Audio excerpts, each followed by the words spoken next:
Ever wonder what keeps your AC running cool even in 55-degree heat? Why some refrigerants like R22 are banned, but others like R410A are everywhere? In this video, I'll break down everything you need to know about refrigerants, types, pressure levels, and the pros and cons of each. Let's dive in. Hey everyone, welcome back to HVAC. So, if you're an HVAC tech, a DIY enthusiast, or just, curious about how air conditioning works, this video is definitely for you. Alright, today's guide is your complete overview of modern refrigerants. Let's start with the basics. What are refrigerants? Well, refrigerants are the chemical compounds inside your AC or fridge. They move heat from inside your home to the outside air. As they circulate through the system, they shift from gas to liquid and back again in a continuous cycle. This cycle is what makes cooling possible. Pretty amazing, right? Types of refrigerants. Let's look at some of the most common refrigerants in use today. First up, R22, also called Freon. It's an older HCFC refrigerant, and honestly, it's now banned in many countries. It was efficient, yeah, but unfortunately, it was pretty harmful to the ozone layer. Next, we've got R410A, also known as Puron. This one replaced R22 in most systems. It runs at higher pressure and gives better cooling, but it still has a moderate global warming potential, so not perfect.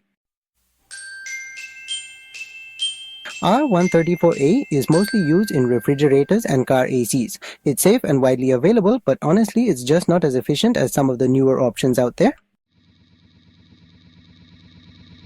R32 is now gaining popularity. It's efficient, has a low global warming potential, but well, it is slightly flammable.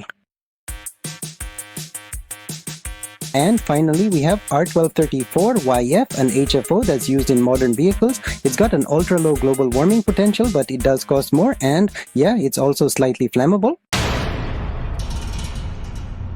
Now, let's compare pressure levels because, not all refrigerants run at the same pressure. Alright, let's take a detailed look at the pressure breakdown chart for some of the most common refrigerants you'll encounter in the field.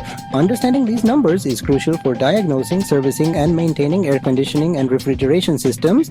Let's start with R22, which is still found in many older residential and commercial systems. On the low side, you'll typically see pressures ranging from about 60 to 85 psi.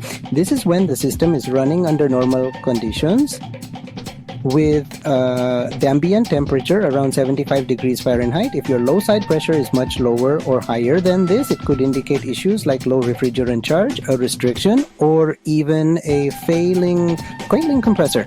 On the high side for R22, you're generally looking for pressures between 250 and 275 psi.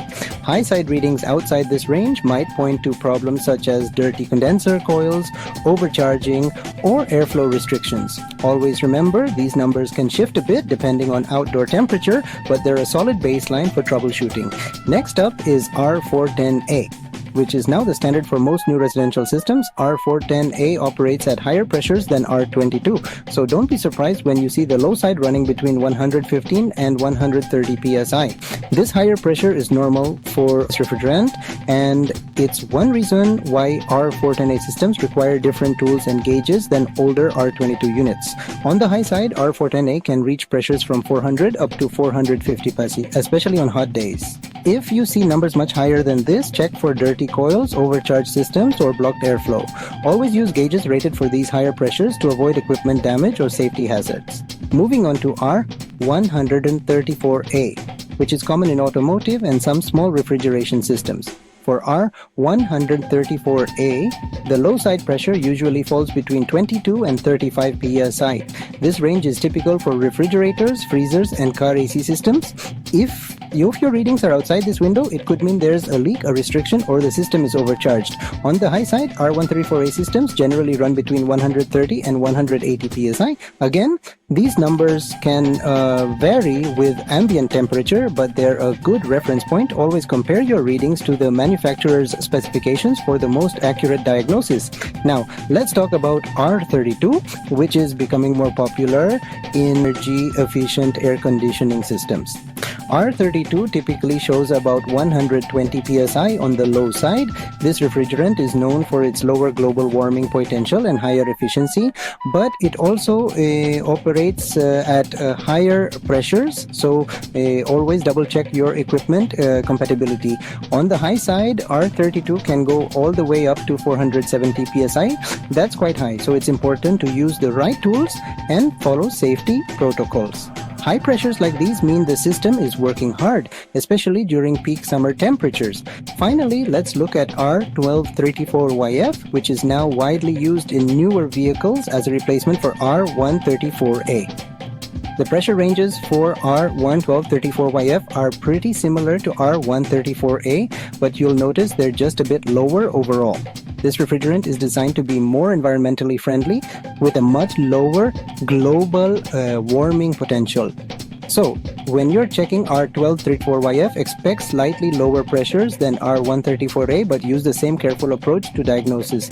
Always consult the system service manual for exact specs, and remember that pressure readings are just one part of a complete system check. Knowing these typical ranges will help you quickly identify problems and keep your systems running smoothly. Always check your system specs seriously. Using the wrong refrigerant can damage your equipment or even be unsafe. So, what are the pros of modern refrigerants? Let's take a closer look at why these new refrigerants are making such a big impact in the world of cooling and refrigeration technology. First and foremost, modern refrigerants offer significantly better cooling efficiency compared to older types. This means your air conditioning and refrigeration systems can cool your home or food faster while using less energy. As a result, you'll likely see lower electricity bills and a reduced carbon footprint, which is a win-win for both your wallet and the environment. Another major advantage is their much lower impact on the ozone layer. Many modern refrigerants are designed with a low global warming potential, or GWP, which means they're far less harmful to the atmosphere if they ever leak out. This helps protect our planet for future generations. But what about the cons? While modern refrigerants have certainly brought some impressive benefits, it's important to take a closer look at the drawbacks that come with them. For example, some of these newer refrigerants like R32 and R1234YF are actually flammable. This means there's a real risk of fire if they're not handled properly, especially during installation, maintenance, or in the event of a leak. On top of that, even though some refrigerants are marketed as being more environmentally friendly, others still have a pretty high global warming potential, and honestly, these refrigerants aren't always interchangeable. You can't just swap them out in any system because each refrigerant has its own unique properties and requirements. Using the wrong one can damage equipment or even void warranties, making upgrades or repairs more complicated and expensive for both homeowners and professionals. So, which refrigerant is right for you? Well, it really depends on your system, your region, and your own goals, whether you're aiming for efficiency, safety, or reducing your environment.